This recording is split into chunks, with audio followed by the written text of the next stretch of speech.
Espaço Jovem, jovens no coração de Deus.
Glória a Deus. A paz do Senhor, pessoal. Graças a Deus, estamos mais uma vez em sua presença para mais um programa abençoado. Queremos agradecer a você que está nos recebendo agora em sua casa, no seu celular, nos dando o prazer de sua audiência. Que Deus possa falar ao seu coração através do tema de hoje. Amém. Eu tenho certeza que Deus já preparou aquela porção bem especial para o seu coração. E por isso que você não pode deixar de compartilhar, a nossa transmissão nas suas redes sociais. Está passando aí na sua tela os nossos canais, que são o IEDP Live e Rede Brasil Oficial. Então você aproveita, se inscreve no canal, ativa o sininho de notificação e envia esse link para que mais pessoas sejam alcançadas. Participe também com aquele seu vídeo, com o louvor que você gosta muito e envia para o nosso WhatsApp, que é o 819-9209-4819. Muito bem. Esta semana estaremos falando sobre o seguinte tema: o fim dos tempos.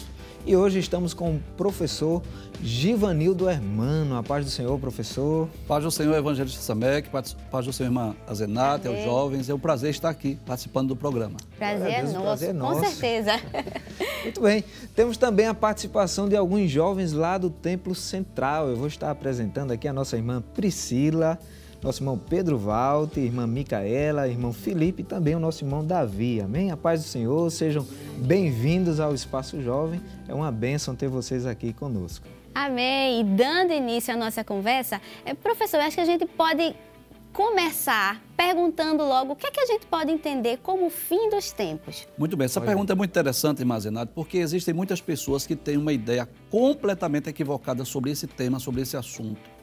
As pessoas às vezes pensam fim dos tempos como o fim do mundo, como se tudo fosse acabar, como se o planeta Terra deixasse de existir, os seres humanos fossem extintos. Só coisas ruins. Isso, mas não é isso que a Bíblia diz, né?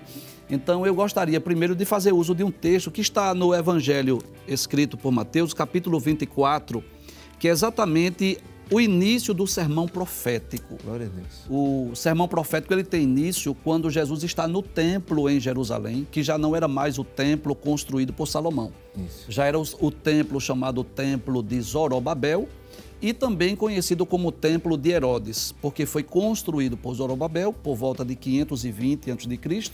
e foi restaurado por Herodes. Então aquele templo ele era conhecido como Templo de Zorobabel ou Templo de Herodes.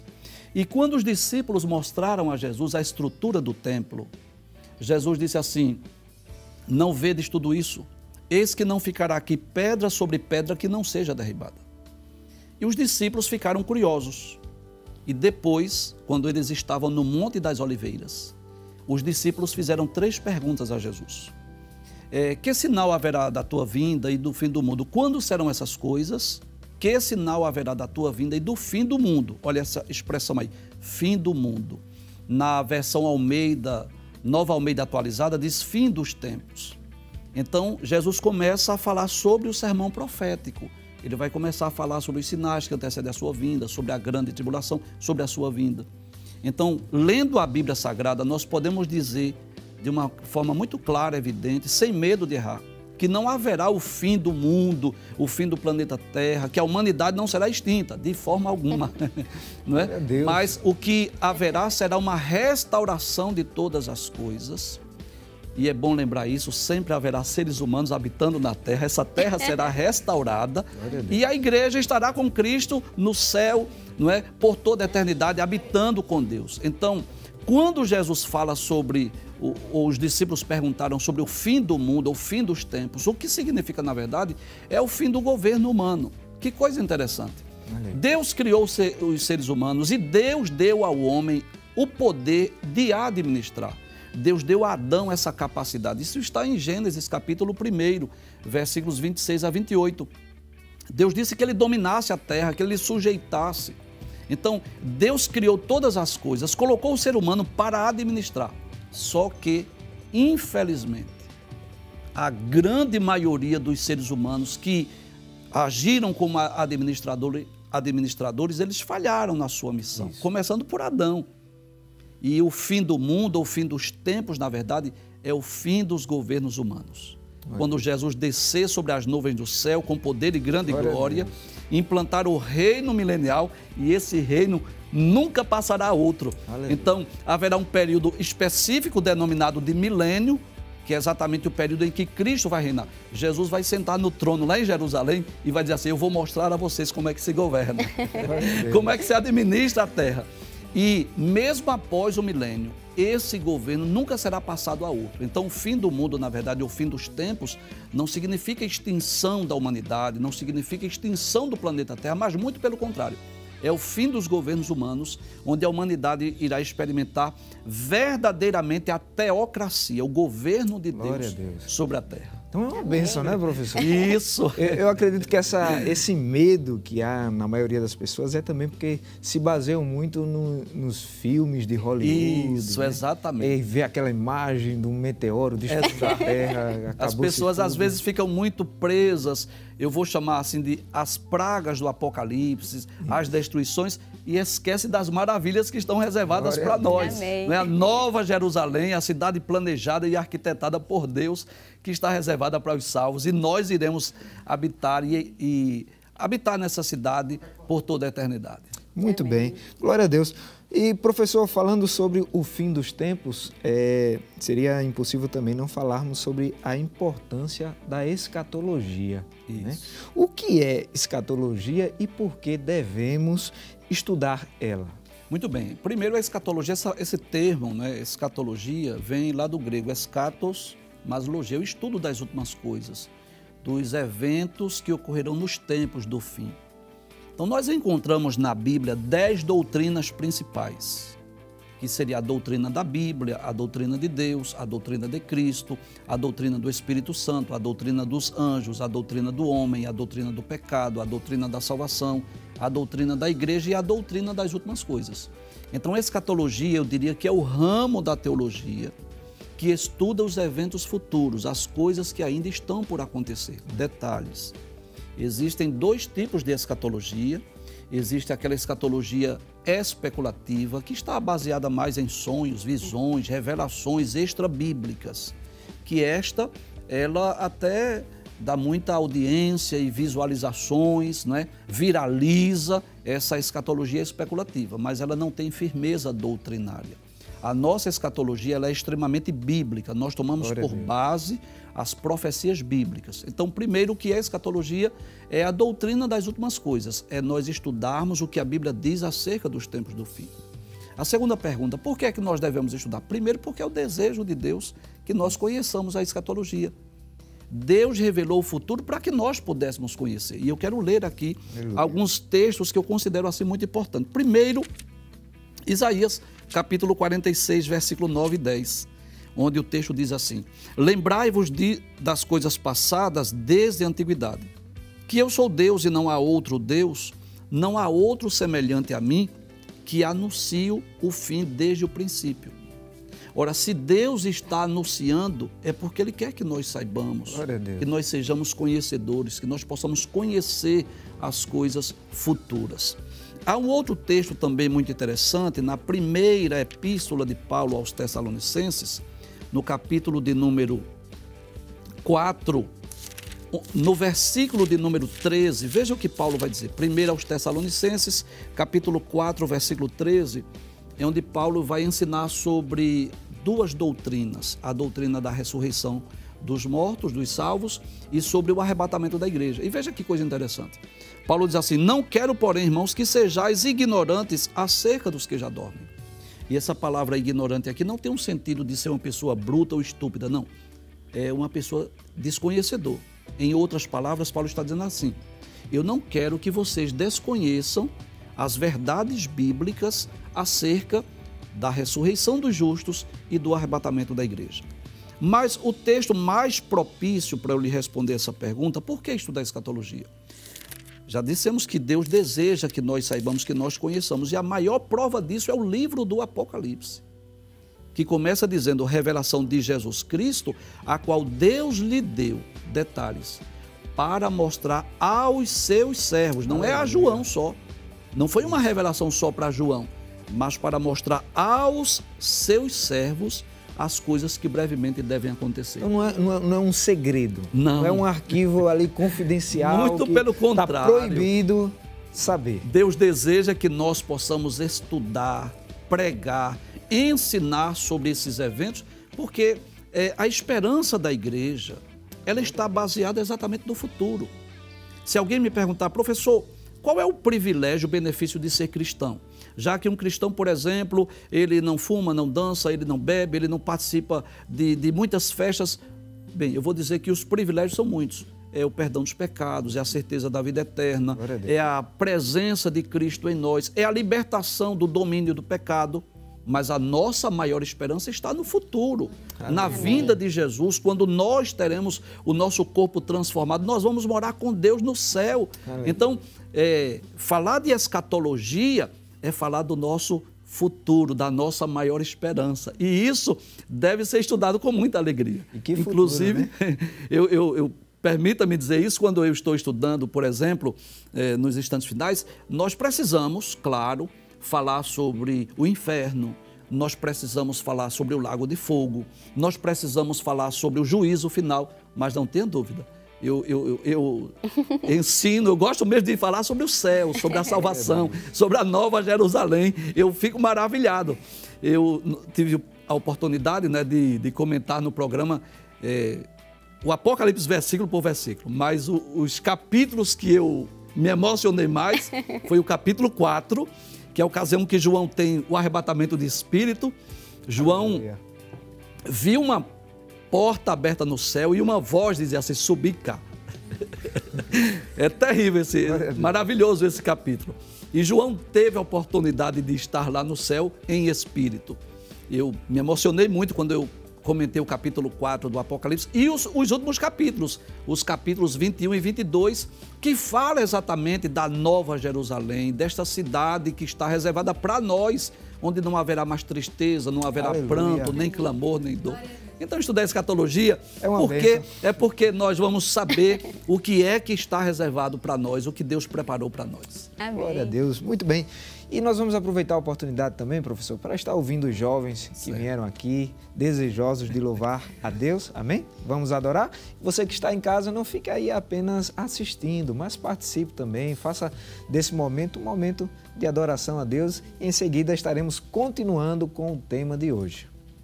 O hino que nós vamos cantar agora diz que o Senhor vem, voando sobre as nuvens, brilhando como o sol, que nós já podemos ouvir o som da trombeta. Então participe, não apenas assista, mas cante conosco e diga com fé: o Senhor vem. Amém? Ele vem, brilhando como o sol,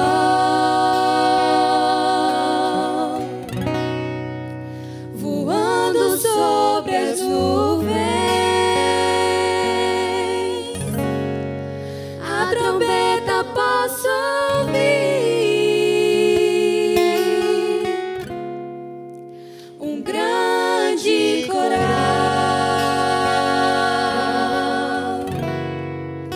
cantando uma canção,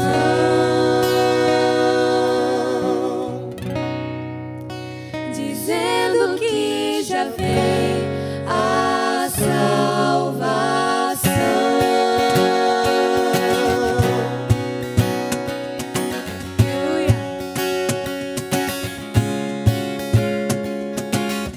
estes são os dias de Elias, pregando a palavra de Deus.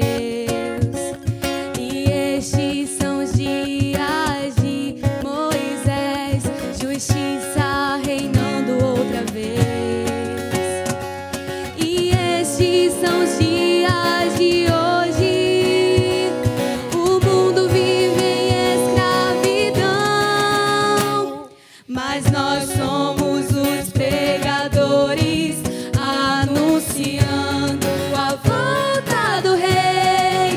Ele vem, brilhando como o sol, voando sobre as nuvens. A trombeta posso ouvir, um grande coral, cantando uma canção, dizendo que já vem a salvação.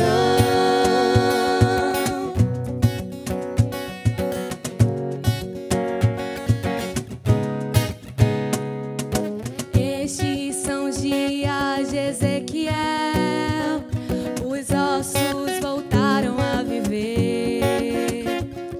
E estes são dias de Davi, erguendo um templo de louvor.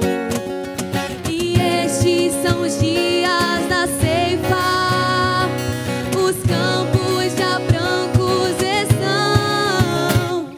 E nós somos trabalhadores, realizando a colheita final. Ele vem, brilhando como o sol, voando sobre as nuvens. A trombeta posso ouvir, um grande coral, cantando uma canção, dizendo que já vem a salvação. Ele vem, brilhando como o sol, voando sobre as nuvens. A trombeta posso ouvir, um grande coral, cantando uma canção, dizendo que já vem a salvação.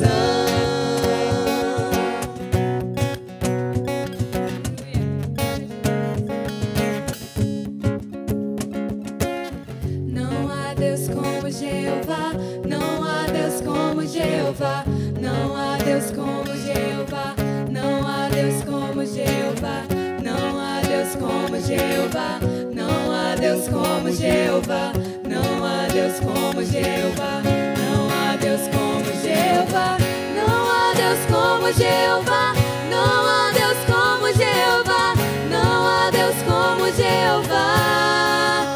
Ele vem, brilhando como o sol, voando sobre as nuvens. A trombeta posso ouvir, um grande coral, cantando uma canção, dizendo que já vem a salvação.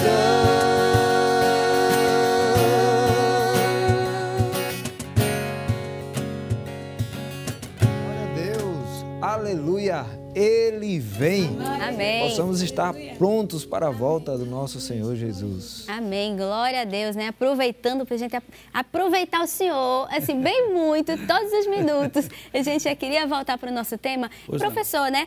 Muitas vezes quem não conhece escatologia, ao escutar debates, fica meio perdido com a complexidade de informações. Por que é que a escatologia parece tão complicada? Muito bem, eu volto ao que falamos no bloco anterior, que a Bíblia possui 10 doutrinas principais e a escatologia dessas 10 é exatamente a mais complexa.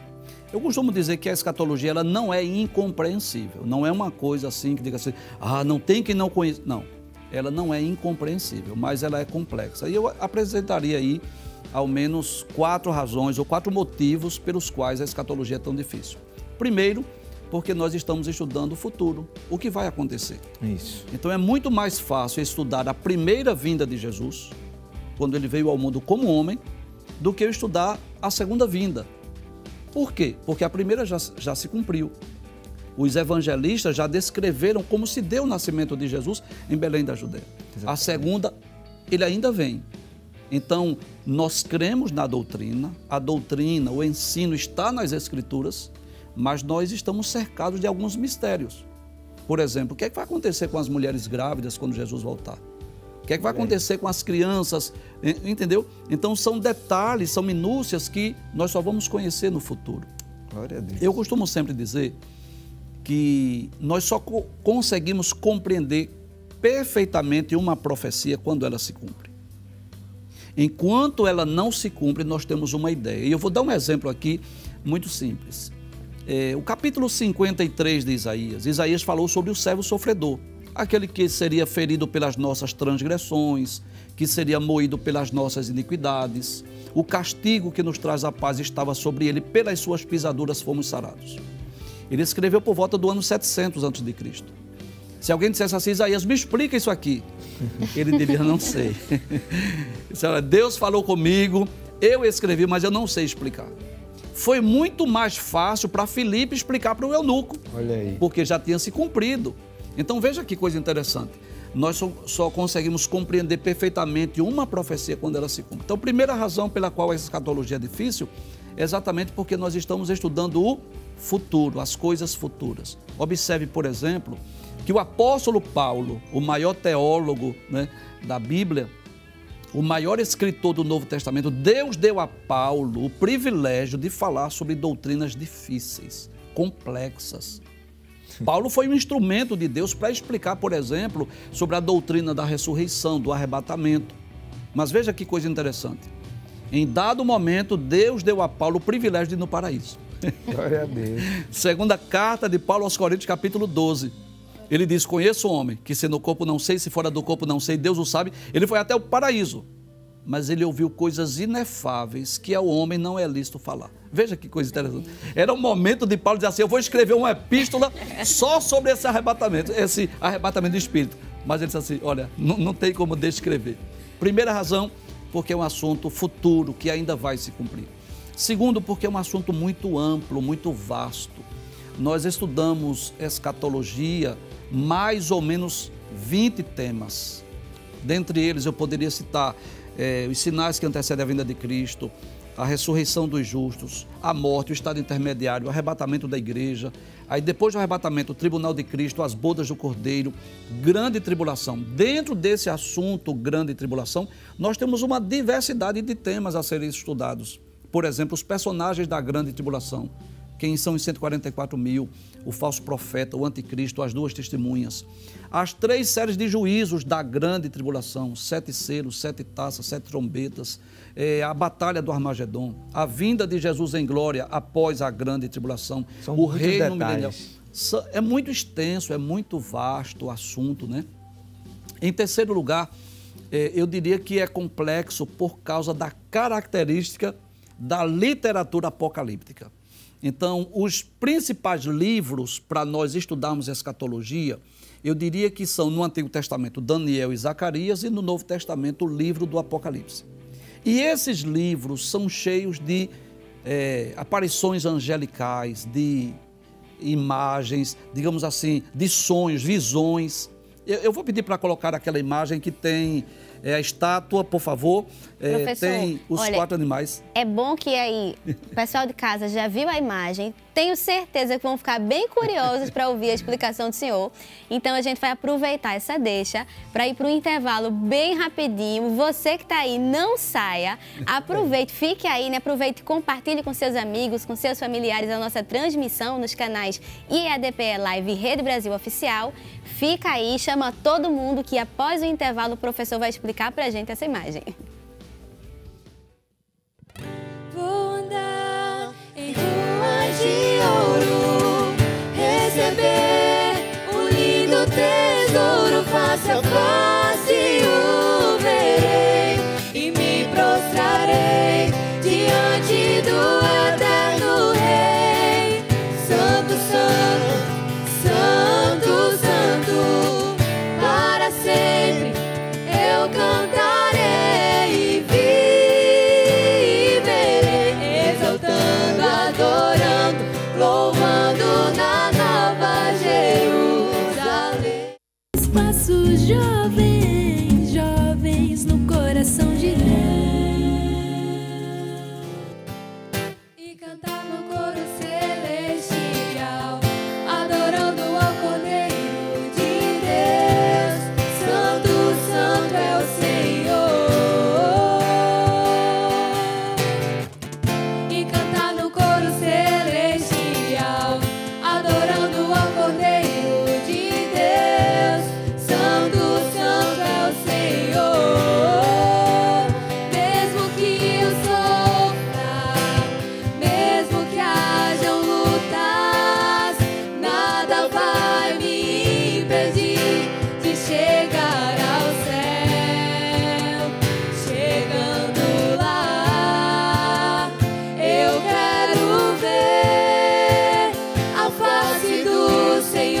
Jesus, o Rei dos Reis. Sei que não vou mais chorar, pois os meus olhos toda lágrima Deus enxugará. Vou receber das mãos do meu Senhor a minha coroa, meu galardão. Aleluia, glória a Deus. O Espaço Jovem já está de volta. Não esqueça de compartilhar a nossa transmissão nos canais de YouTube, o IADPE Oficial e também Rede Brasil Oficial. E não deixa, de curtir e compartilhar. Estamos conversando hoje sobre o tema O Fim dos Tempos. E está conosco o nosso professor Givanildo Hermano. Amém. E a gente deixou aí um suspense, né? A gente foi para o intervalo, Isso. mostrou aqui uma imagem e foi para o intervalo sem explicar. Professor, agora eu tenho certeza que está todo mundo em casa esperando essa resposta. Pode colocar, por favor, de novo a imagem? Por que é que escatologia é complexa, professor? Bem, nós já dissemos dois motivos, né? Primeiro, porque estamos estudando o futuro. Segundo, por conta da extensão do assunto. São muitos temas. E agora vamos para o terceiro motivo, né? Que é exatamente a característica da literatura apocalíptica. O que é uma literatura apocalíptica? É aquela literatura caracterizada por aparições angelicais, por simbologia, por numerologia. Então, quando nós estamos estudando, por exemplo, o livro de Daniel e o livro do Apocalipse, nós nos deparamos com muitas imagens, né, com muitos símbolos, que foram frutos de quê? De sonhos e de visões que profetas e apóstolos tiveram. Por exemplo, essa primeira imagem aí, que é a imagem da estátua do sonho de Nabucodonosor, bem conhecida, né? A cabeça de ouro, o peito e os braços de prata, o ventre e as coxas de cobre, as pernas de ferro e os pés de ferro misturado com barro. Deus mostrou ao rei Nabucodonosor os grandes impérios, os impérios que iriam suceder a Babilônia. E anos depois, é Daniel que tem um sonho.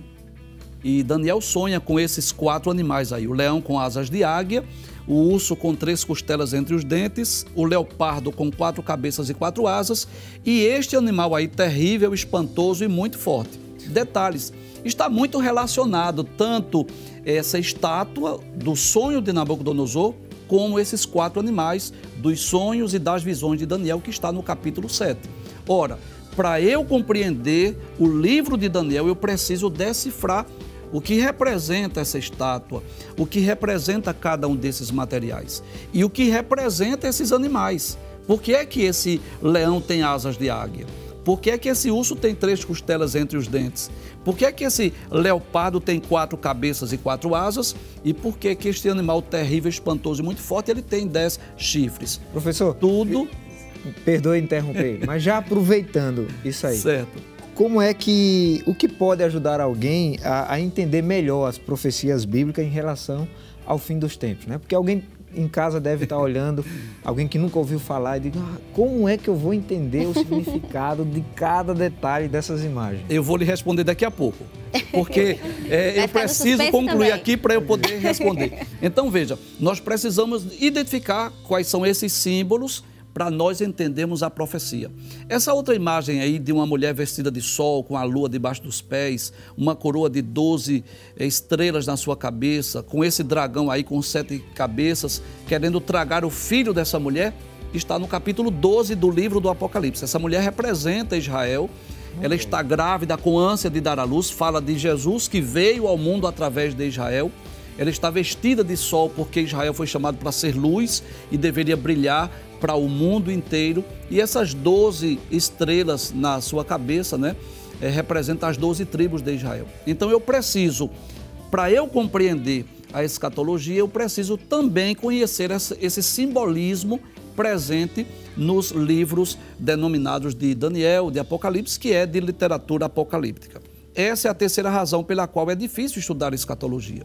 A quarta razão é que há muitas escolas teológicas sobre o futuro, né? Então, por exemplo, existe, sobre o arrebatamento, são 3 escolas. 3 escolas, uma chama-se a pré-tribulacionista, outra mid- ou mesotribulacionista e a outra pós-tribulacionista. São pontos de vista distintos.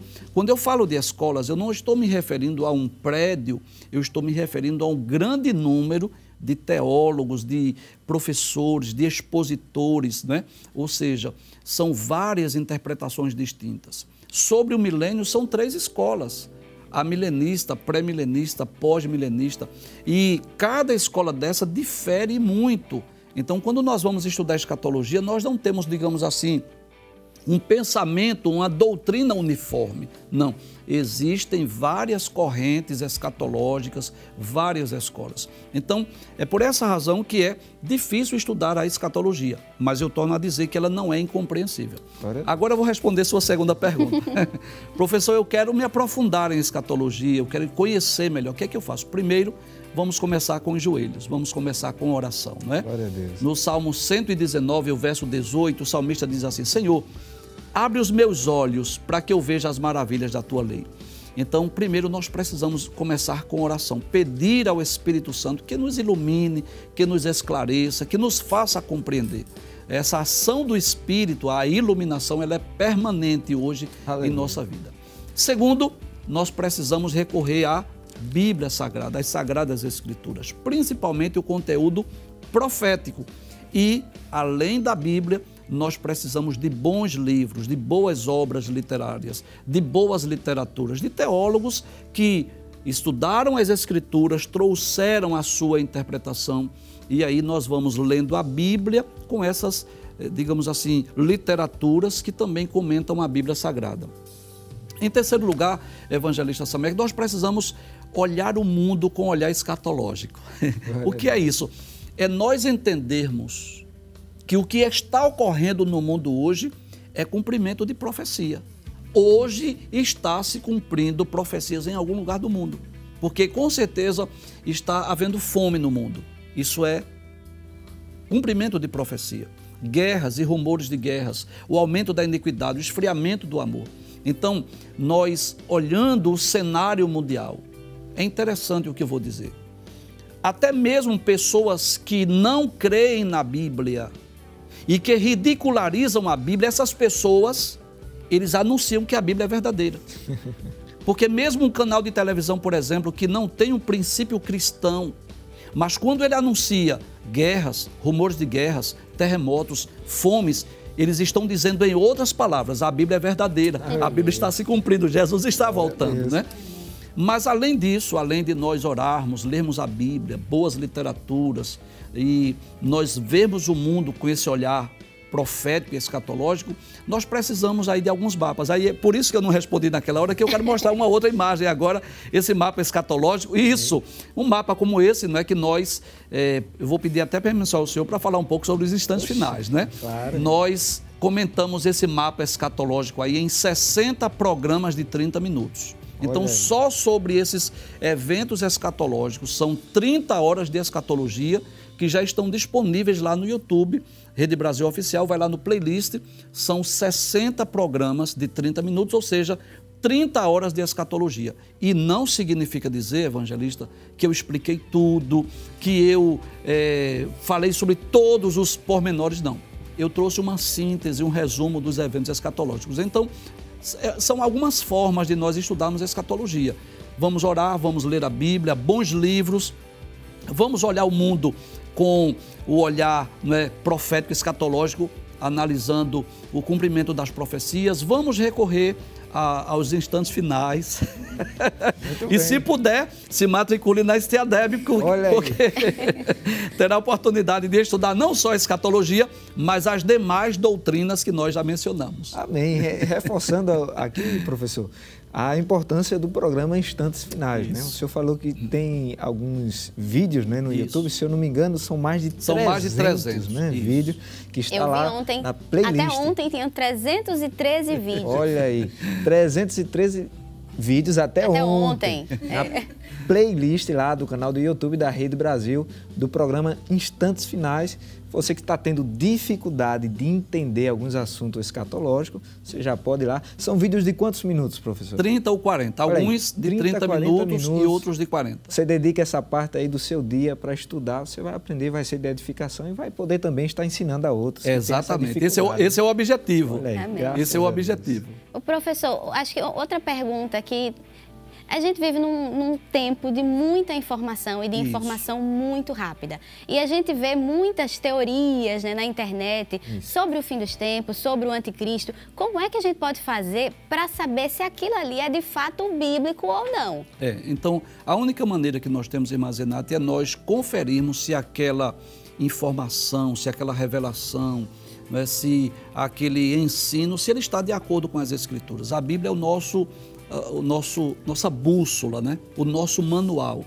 Então, eu fico triste, essa é a palavra, quando eu percebo, por exemplo, que a escatologia especulativa, ela tem mais visualizações, ela viraliza mais rápido.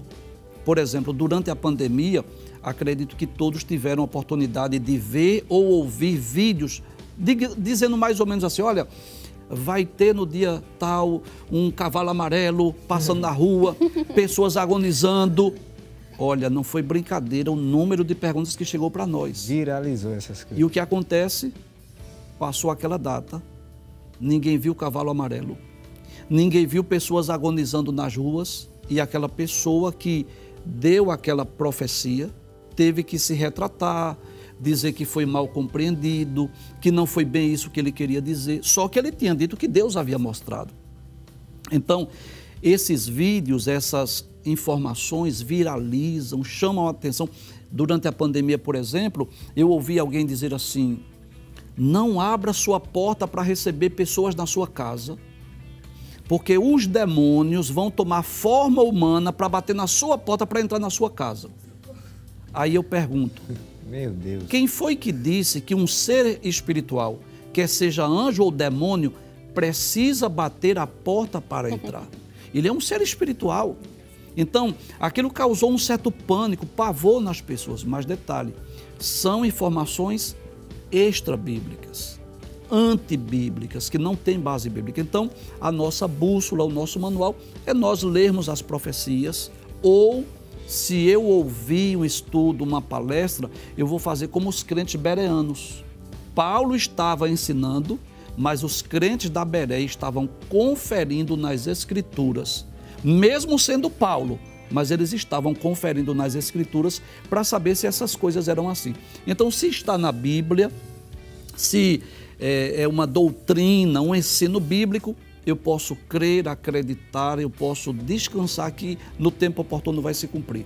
Se é algo extra-bíblico, eu vou analisar, porque pode ser verdade ou não. Mas, se for antibíblico, nós já rejeitamos. E aí volta de novo, né, professor, a importância de conhecermos a Bíblia. Conhecermos as Escrituras. O senhor já percebeu que quando o Banco Central do Brasil vai lançar uma nova cédula, que antes da cédula entrar em circulação, ele começa a divulgar como identificar uma cédula verdadeira, não é? Ele vai mostrar a marca d'água, qual é a cor daquela cédula.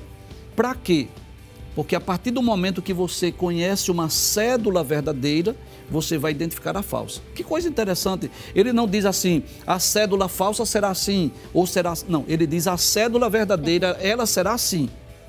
Identifique a verdadeira que você será capaz de identificar a falsa. Então, a verdadeira profecia está na Bíblia Sagrada. A nossa bússola, né? O nosso manual. Nós também temos esse manual, né? Exatamente, para nós conferirmos como os crentes de Bereia, para saber se essas coisas são assim. Amém. Né? Então já fica aqui o alerta, né? Isso. Leia a Bíblia Sagrada. Estude a Bíblia. Antes de qualquer coisa, querer estudar, vá ler a Bíblia. É importante conhecer a palavra de Deus. E olha, tem uma pergunta, os jovens estão se animando aqui, glória a Deus por isso. A gente tem uma pergunta de Felipe. Amém. Professor, surgiu uma indagação, né, há algumas semanas, já aí na internet e nas mídias sociais, não é, a respeito de um que se chama de quimera, né, que artistas do México fabricaram uma quimera, que é uma figura, corpo de jaguar, pata de urso, asas de águia, né? E eles doaram para a sede das Nações Unidas, da Organização das Nações Unidas, a ONU, que fica em Nova York, né? E surgiu muitas controvérsias no meio cristão, se representa, não representa algo para a nossa fé, é um sinal ou não é um sinal? Não, então fica aí essa pergunta. Muito bem, Felipe. Eu, antes de responder a sua pergunta, eu gostaria de ler um texto lá no livro do Apocalipse, capítulo 13, que é exatamente o texto que vai falar sobre as duas bestas que João viu nas revelações lá da ilha de Patmos, né? Do versículo 1 até o versículo de número 10, fala da primeira besta que sobe do mar, né, que representa as nações, e a partir do versículo 11 até o versículo 18, a segunda besta que sobe da terra. Essas duas bestas aqui, na interpretação profética, representa a primeira, tanto o governo do anticristo como a pessoa do anticristo. E a segunda besta representa um líder religioso ou falso profeta. Então, no capítulo de número 13, versículo 2, diz que a besta era semelhante ao leopardo, e os pés como os de urso e a sua boca como de leão. E essa quimera, né, esse monumento que foi colocado na ONU, tem essas características. Então eu posso dizer que aquela quimera, aquele monumento não é a besta, com certeza não é, porque a besta será um ser humano, o anticristo, o homem que irá governar o mundo no futuro. Mas eu posso dizer que não é coincidência, eu diria que é uma representação do governo do anticristo. Então creio sim que está relacionado à profecia de Apocalipse. Amém. Ok? E aproveitando aí, professor, o senhor falou sobre o anticristo. Sim. A gente percebe que é um dos personagens muito utilizados, principalmente nas redes sociais, né, para comentário. Verdade. Quem é o anticristo? Especulações. Acho que o senhor recebe muito essa pergunta. Exato. Porque é um personagem que é muito utilizado. Exato. Na verdade, o anticristo será o líder mundial que vai governar o mundo durante os 7 anos de tribulação. Com certeza será um homem comum, um homem nascido de mulher, mas ele será um grande administrador, será um homem muito inteligente. E durante os 7 anos da tribulação, ele vai agir segundo a eficácia de Satanás. Então eu vou comparar o anticristo como, por exemplo, os Césares de Roma, com Nabucodonosor, com Alexandre o Grande, que foram pessoas que dominaram o mundo da sua época. Ciro, Nabucodonosor, Dario, chegaram a dominar o mundo da sua época. Este homem, o anticristo, será um líder político, não tenho dúvida disso. Tudo nos leva a crer que será a ONU que vai preparar, digamos assim, essa eleição, essa escolha, essa apresentação desse líder, porque hoje o mundo já sente essa necessidade de ter um líder, um homem que venha governar o mundo. Então o anticristo, na verdade, será um ser humano, mas que vai agir de acordo com a eficácia. Satanás vai dar a ele o poder e a autoridade, sabedoria, inteligência, para que ele possa governar o mundo durante o período tribulacional. Muito bem. A gente já está, né, caminhando assim para o final do bloco, mas eu acredito que a gente ainda tem tempo para mais uma pergunta. É que a gente vê muitos sinais se cumprindo e muitos entendem que nós estamos perto do fim. Nós podemos afirmar que nós estamos no princípio das dores ou ainda falta muito tempo? Olha, nós não estamos no princípio das dores, porque o princípio das dores, na verdade, é o início da grande tribulação. Então, a grande tribulação é um período de 7 anos, que é dividido em 2 períodos de 3 anos e meio. Então, o início da grande tribulação, ele é chamado de princípio das dores, apesar de haver uma falsa paz logo no início. Então, nós não estamos nesse princípio das dores. Nós estamos vivendo o que eu diria no aspecto humano, nesse período da preparação da plataforma do governo do anticristo. O mundo já está caminhando para isso, para esse plano, esse governo, esse projeto do anticristo que vai reinar. E nós estamos vivendo já esses prenúncios dos tempos do fim. Posso dizer isso também. Eu não posso dizer quando Jesus vem porque eu não sei. E ninguém pode dizer isso. Mas creio sim que nós fazemos parte da igreja do arrebatamento. E baseado em quê? Nos sinais que estão se cumprindo. Não falta cumprir-se nenhum sinal. O que falta se cumprir é apenas a reconstrução do templo em Jerusalém. Só que essa reconstrução ela pode ocorrer antes ou depois do arrebatamento da igreja. Então eu não posso dizer assim, Jesus só vem quando o templo for reerguido, não posso dizer. Também há muitas pessoas que acreditam nisso. Não, Jesus só virá depois que o mundo inteiro for evangelizado. Eu não posso concordar, porque o período em que o mundo será evangelizado é no período da grande tribulação. Jesus disse, e este evangelho do reino será pregado em testemunho a todas as gentes, então virá o fim. Então eu posso dizer sim, que nós não estamos no princípio das dores, porque o princípio das dores é o início da grande tribulação, mas nós estamos vivendo esse prenúncio. Essa é a frase que eu quero utilizar para dizer, nós estamos no prenúncio dos tempos do fim, nós estamos caminhando para esse período em que o mundo já está se preparando para a ascensão desse governo do anticristo e Jesus em breve virá buscar a sua igreja. Amém. É possível que, se não todos, mas muitos de nós não venhamos experimentar a morte, mas sejamos arrebatados. Glória a Deus. Essa é a nossa esperança. Amém. E aproveitando aí também, professor, falando sobre a grande tribulação, quando começar esse período? Nós estaremos aqui? Muito bem. Não estaremos?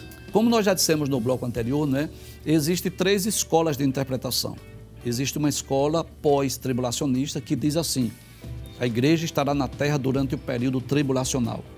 Existe uma escola chamada mid ou mesotribulacionista, que diz que a igreja estará apenas na primeira metade, que é 3 anos e meio. Nossa escola, aquilo que nós cremos, à luz das Escrituras, é que nós seremos arrebatados antes que tenha início a grande tribulação. Bem, mas eu não posso dizer isso por achismo. Então nós vamos recorrer a alguns textos bíblicos. Eu não sei se eu tenho tempo de ler 3 textos bíblicos, mas vamos lá primeiro para o livro de Daniel, capítulo de número 9. 2 minutos e meio, professor. Então vamos responder. Daniel, capítulo de número 9, versículo 24. É um ser angelical que diz a Daniel: 70 semanas estão determinadas sobre o teu povo e sobre a tua santa cidade. Detalhes: 69 semanas já se cumpriram. Só falta cumprir-se a última semana, que é a grande tribulação. Mas o que eu quero chamar a atenção é que o anjo diz que estas 70 semanas estão determinadas sobre o teu povo. Quem era o povo de Daniel? O povo judeu. E sobre a tua santa cidade. Quem era a santa cidade? Jerusalém. Então, primeiro, a grande tribulação é o período em que Deus vai tratar com o povo judeu, não com a sua noiva, não com a sua igreja.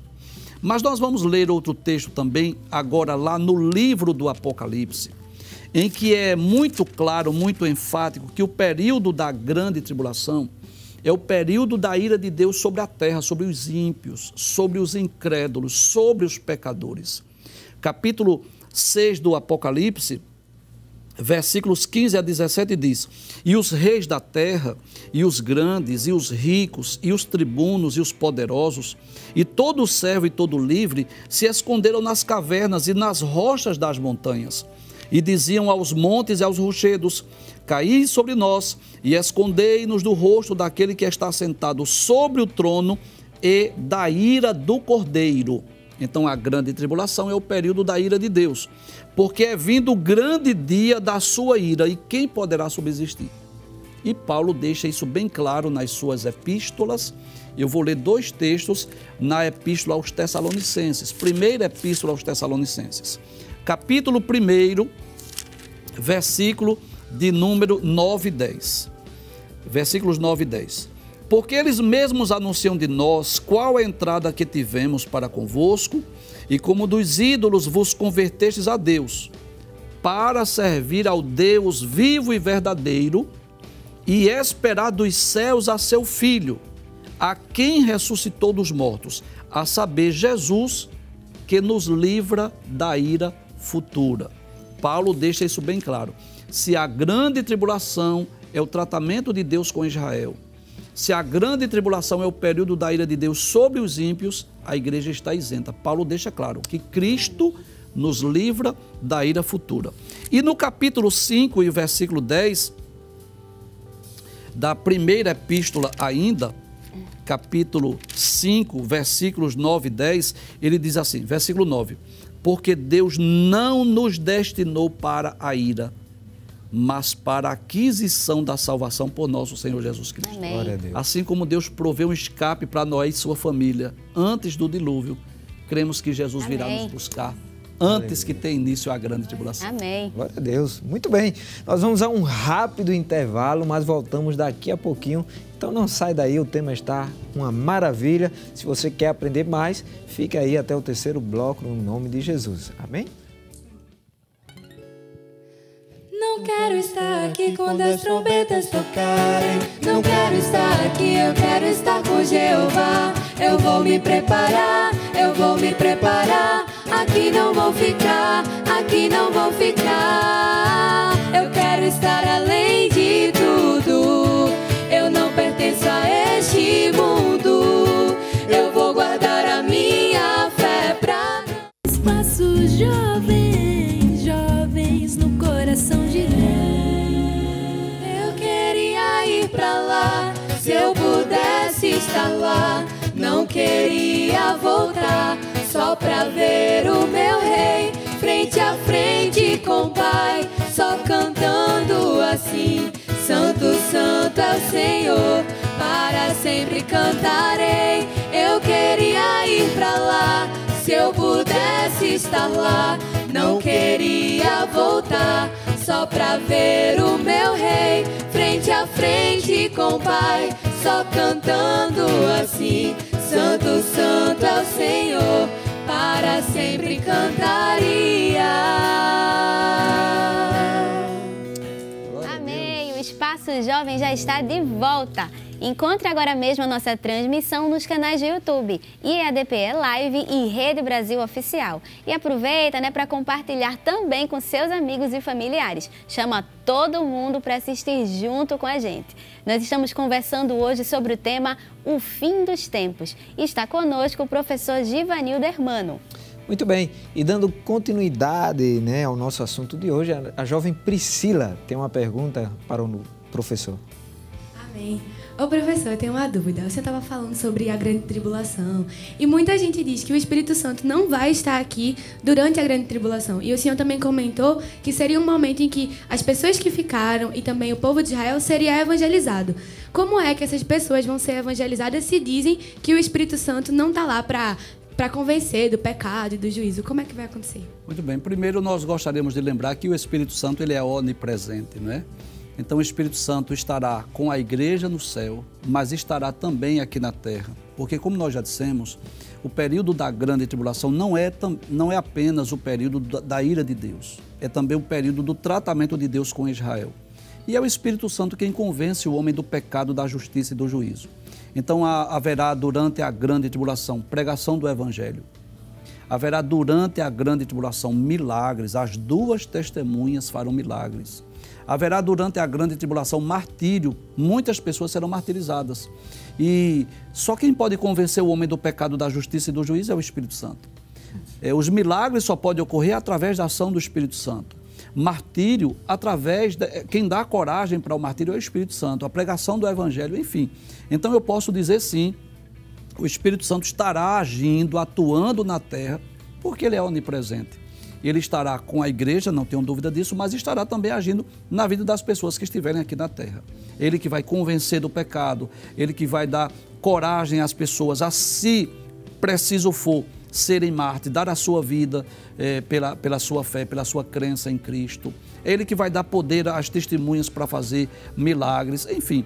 Então, com certeza, o Espírito Santo estará na terra durante os 7 anos de tribulação. Muito bem. Nós temos também aqui, professor, uma pergunta da nossa irmã Micaela. Amém. Professor, acerca daqueles 144 mil que a Bíblia relata, existem muitas dúvidas de algumas pessoas se o número das pessoas que vão subir no arrebatamento se resume a eles, aos 144 mil. E aí eu gostaria de saber se tem esse limite, assim, se tem esse número exato, esses 144 mil que vai subir. Muito bem, existe um grupo religioso que costuma dizer que esses 144 mil é o número de pessoas que serão arrebatadas, mas isso não é bíblico. Lendo a palavra de Deus, nós vamos entender claramente. Apocalipse capítulo 7, versículos 4 a 8, é enfático. O texto diz que estes 144 mil são judeus e diz mais 12 mil de cada tribo, que estarão na terra durante a grande tribulação.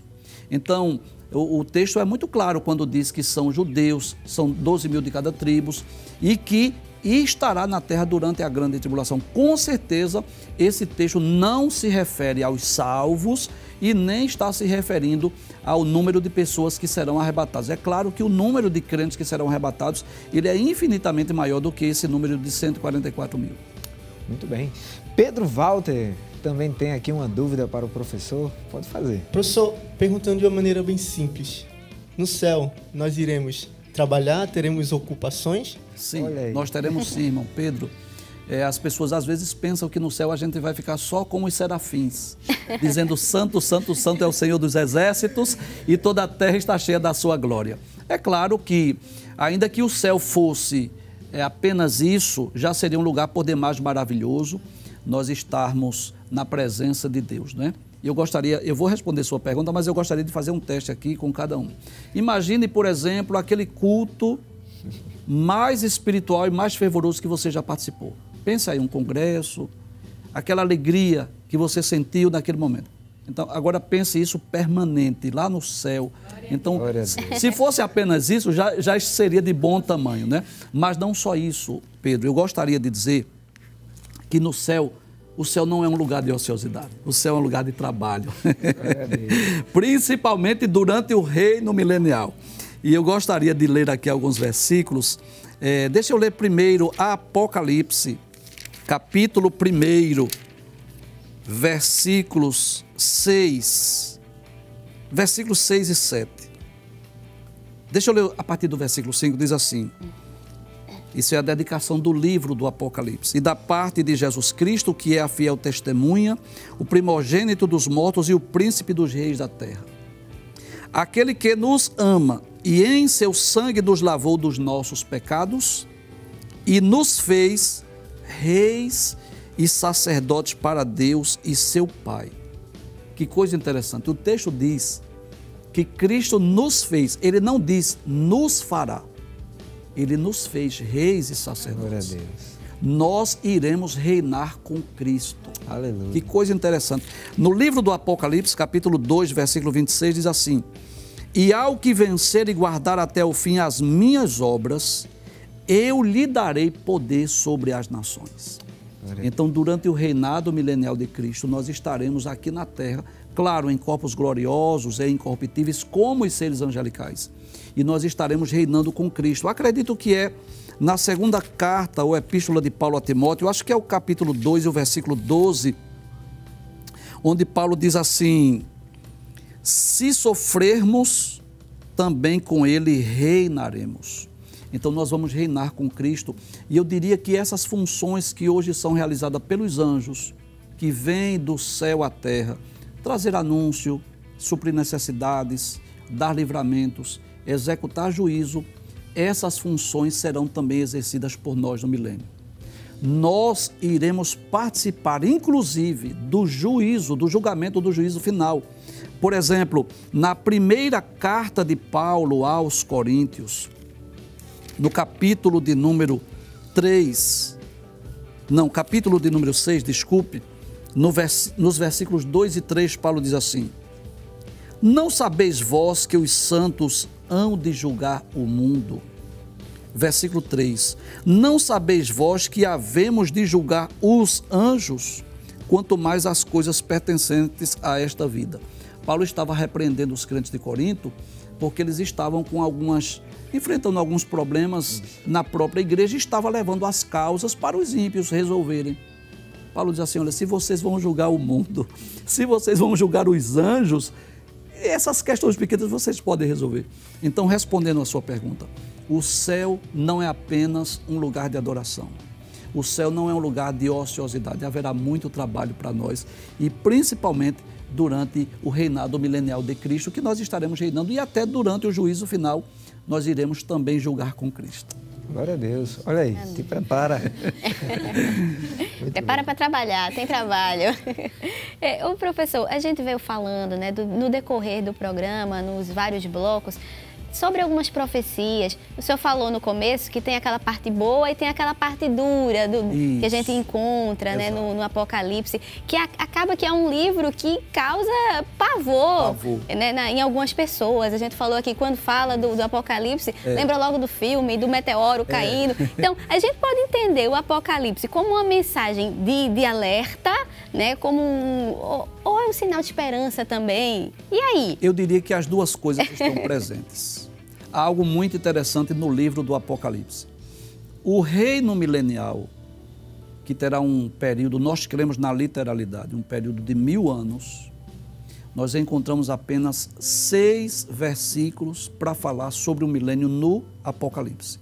É claro que nos livros proféticos, principalmente de Isaías, nós encontramos muito mais profecias e informações sobre o milênio. Mas no Apocalipse, apenas 6 versículos. 6 versículos para explicar 1000 anos. Mas que coisa interessante, mais de 50% do Apocalipse, 13 dos 22 capítulos, fala sobre o período da grande tribulação. Então Deus descreve com muitos detalhes como será esse juízo sobre a terra, os selos, as taças, as trombetas, dizendo na sequência lógica, não é? Na sequência bíblica, primeiramente os selos, depois as trombetas e depois as taças. Então também é uma mensagem de advertência. Deus está dizendo, olha, esteja pronto para você não passar por esse perigo. Olha. Mas é claro que o livro do Apocalipse, ele também traz uma mensagem de esperança para nós que somos salvos, né? Nós não precisamos ter medo do Apocalipse. Eu tenho encontrado muitos telespectadores dos instantes finais, tenho recebido muitas mensagens também, e uma das mensagens que mais me traz alegria é essa: olha, eu tinha medo do Apocalipse, deixei de ter, porque é uma mensagem de esperança para nós. Amém. No fim, tudo vai terminar bem. Amém. Amém? Enquanto estivermos aqui na terra, tribulações, adversidades, dores, sofrimentos. Eu não gosto daquela frase, irmão, é só vitória. Eu não gosto dessa frase. Porque a vida cristã não é só uma vida de bênçãos e vitórias. Agora, quando nós chegarmos lá, aí sim, nós vamos dizer uns aos outros, aqui é só vitória. Amém. Né? Então ele traz essa mensagem, o livro traz essa mensagem de advertência para nós escaparmos desse juízo, desse julgamento, das pragas que estão descritas no livro, mas acima de tudo, uma mensagem de esperança. Amém. Amém. Ainda falando, professor, sobre a grande tribulação. Eu lembrei de Joquebede, vai ficar tudo bem. Será um momento muito difícil do derramamento da ira de Deus. A humanidade tem passado por momentos ruins, né? Sim. Primeira Guerra Mundial, Segunda Guerra Mundial, momentos de doenças, pandemias e etc. A grande tribulação será igual a esses momentos ou será ainda pior? Eu diria que esse sofrimento que a humanidade enfrenta hoje é como se fosse gotas de orvalho comparado a uma chuva torrencial. E eu vou dizer isso baseado no que o próprio Jesus falou quando, em seu sermão profético, eu estou lendo com mais frequência Mateus 24, mas também está em Marcos 13 e Lucas capítulo 21. No capítulo 24 do Evangelho escrito por Mateus, no versículo de número 19, 20, 21 é melhor. Ele vai dizer assim: porque haverá então grande aflição, como nunca houve desde o princípio do mundo até agora, nem tampouco haverá jamais. Só há um estágio de sofrimento maior do que a grande tribulação, que é o sofrimento do lago de fogo do inferno.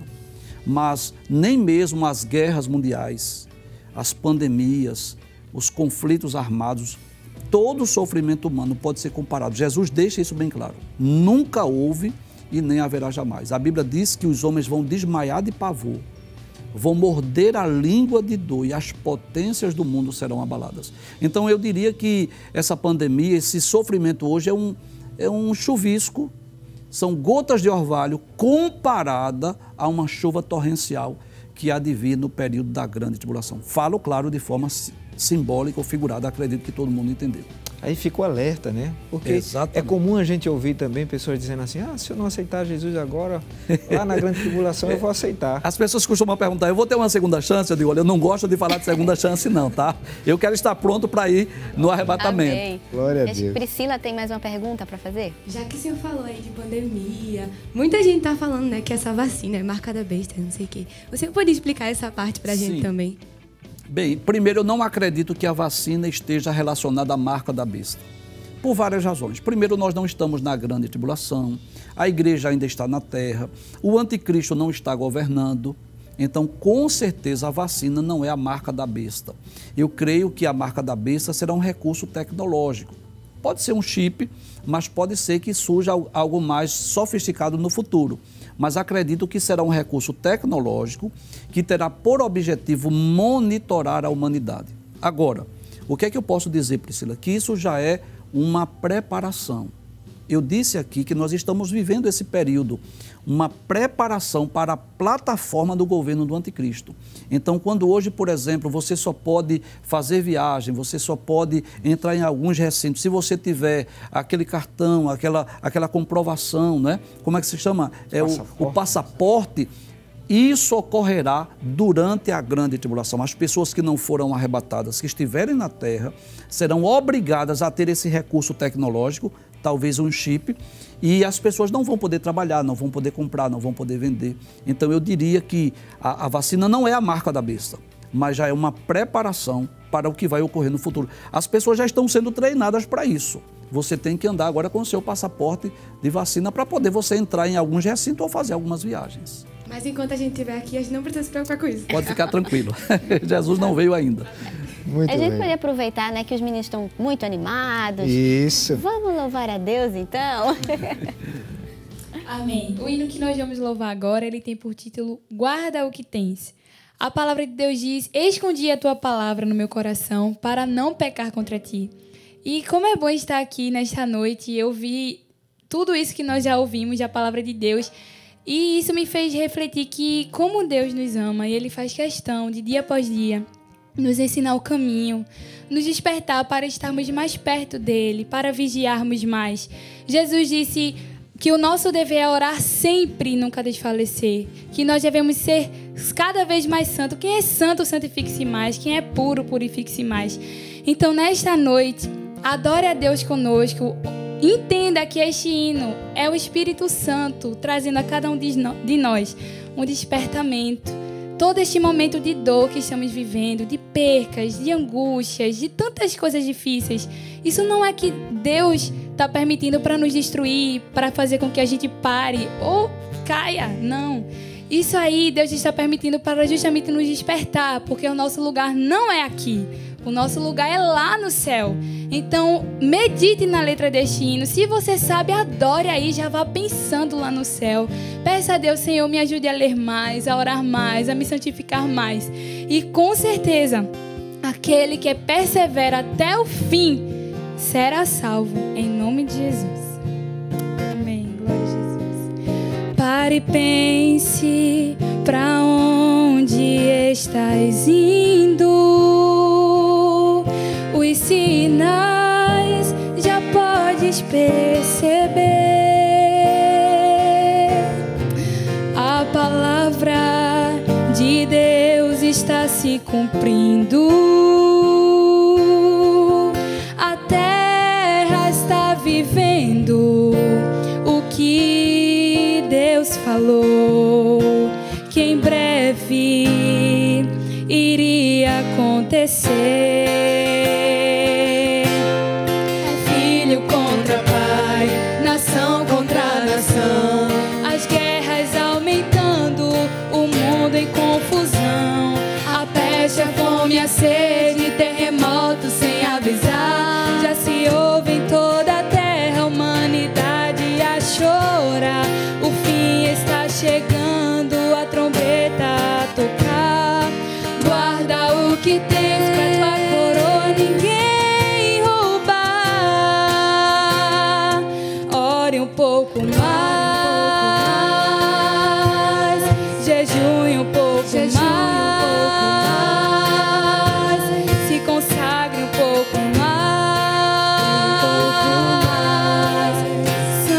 santifica, nos ajuda, Senhor, aleluia. Ore um pouco mais, jejue um pouco mais, se consagre um pouco mais, santifica. A hora está chegando, não há tempo a perder. O Espírito Santo clama a santidade. Ó igreja, se convença do pecado, deixa o fogo purificar. Ó igreja, tu és o alvo do inferno. Vigia por onde teus pés têm ido e os teus olhos veem. Será que tens ouvido o choro da terra? Irmão, não se cale, deixa o Senhor te usar. Guarda o que tens, Jesus voltando está. Aleluia! Igreja! Ó igreja, será que podes ver? O pecado ainda é pecado, o mundo quer te corromper. Abre os olhos e os teus ouvidos, ouça o Espírito de Deus a te dizer. Ore um pouco mais, jejue um pouco mais, se consagre um pouco mais, santifica.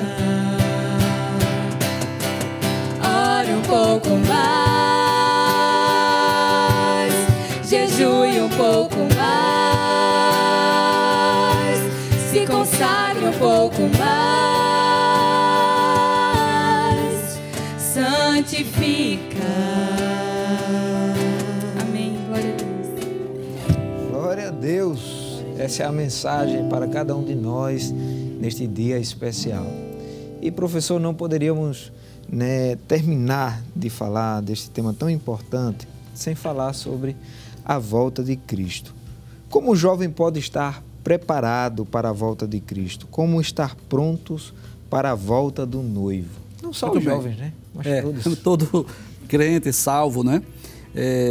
Embora que esse hino que os jovens acabaram de louvar já responde, mas eu gostaria de que Jesus respondesse essa pergunta, né? Lendo um texto no Evangelho de Jesus escrito por Marcos, capítulo de número 13, a partir do versículo de número 32. É o sermão profético dessa feita, registrado por Marcos.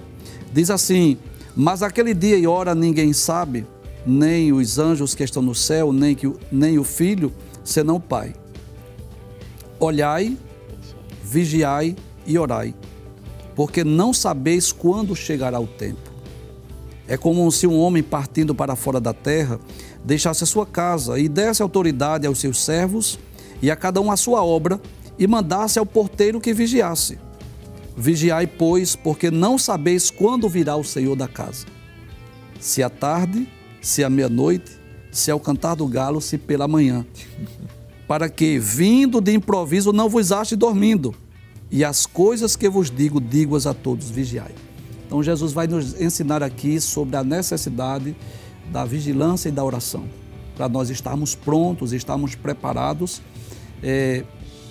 A vinda de Jesus, o nosso encontro com Cristo, eu diria que é o único casamento que não tem dia e hora marcada. Não é?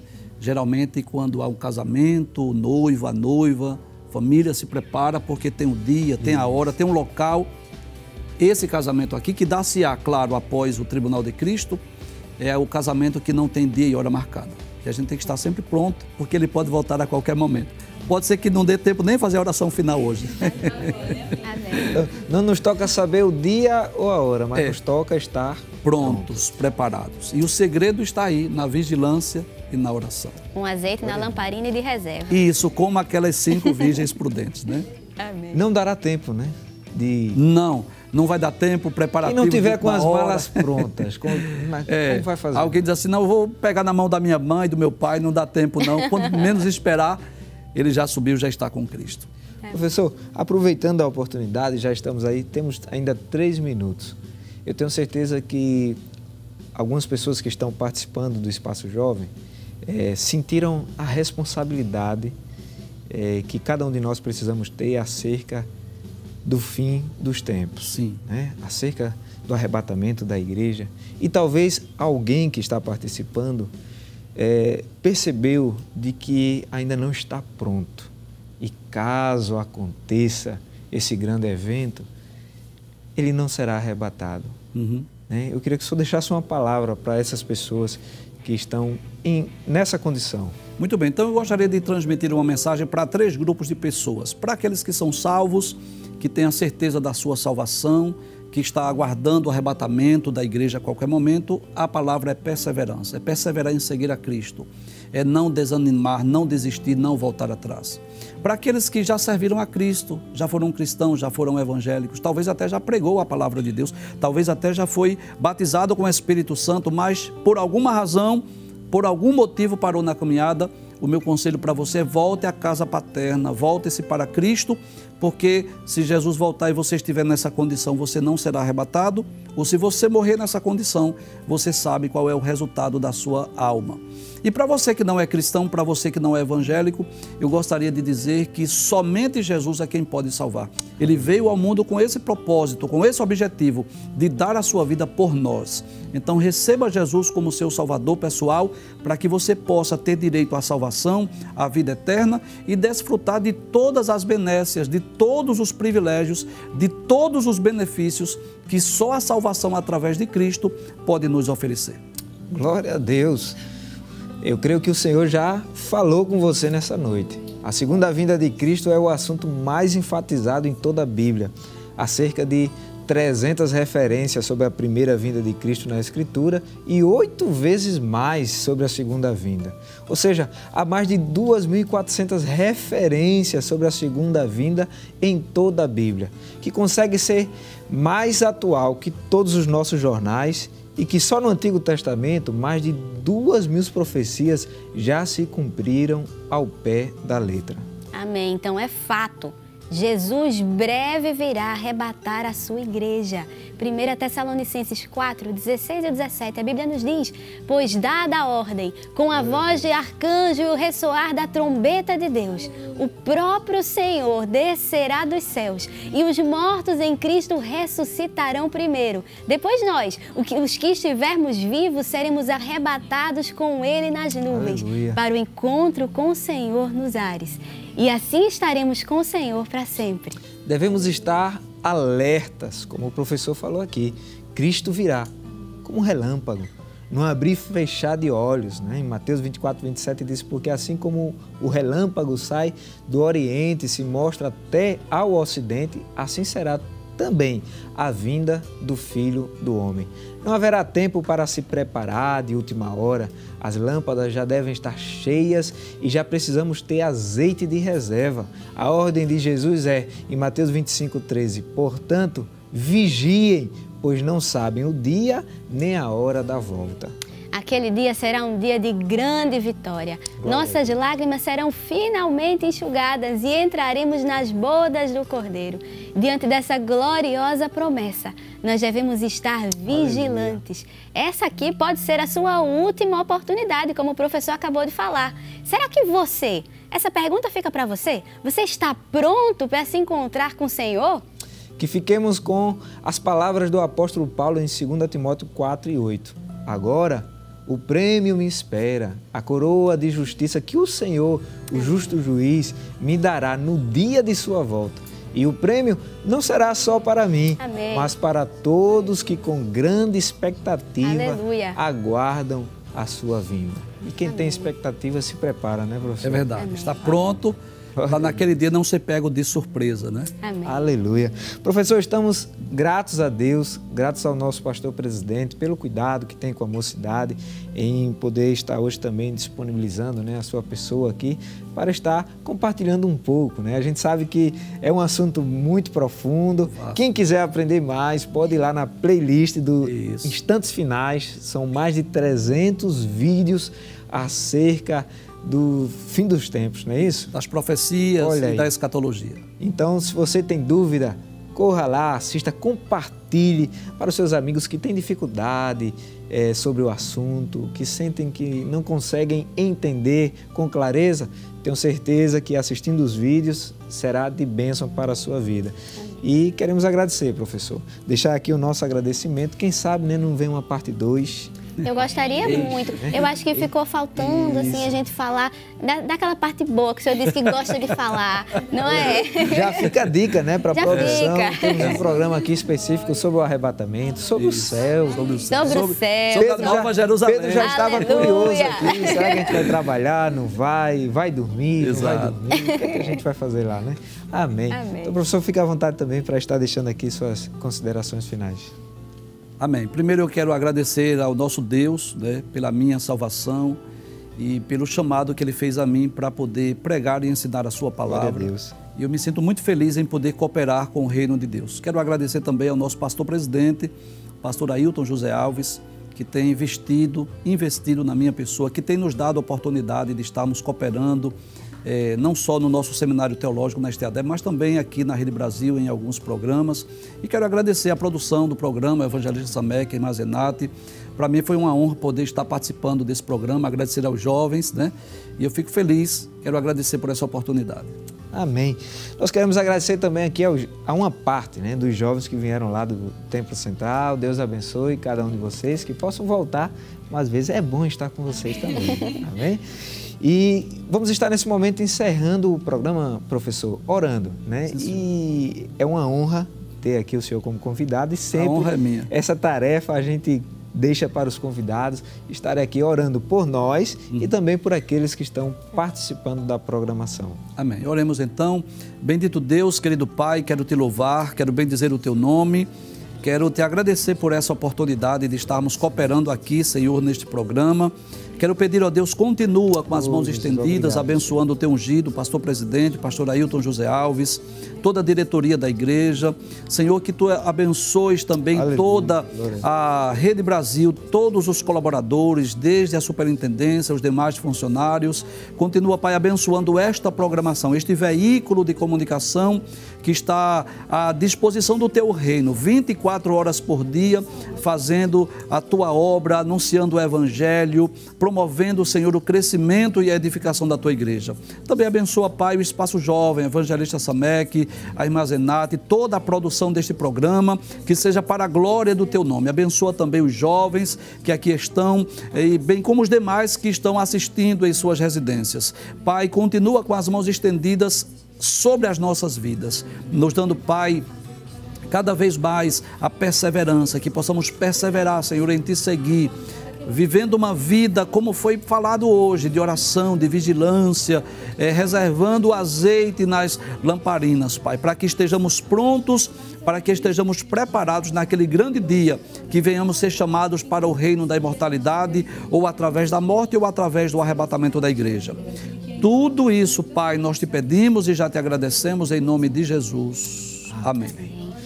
Amém. O Espaço Jovem está chegando ao fim. Nós agradecemos a você que ficou até o finalzinho com a gente e nós oramos para que, se Jesus não tiver voltado ainda, porque se tiver voltado não tem Espaço Jovem, mas se não tiver voltado ainda, que nós possamos nos encontrar no próximo sábado, se assim o Senhor nos permitir. Amém. Que o Senhor te abençoe e até o próximo Espaço Jovem no nome de Jesus. E a gente vai terminar cantando. Onde está aquele povo barulhento? Onde está que não se vê nenhum irmão?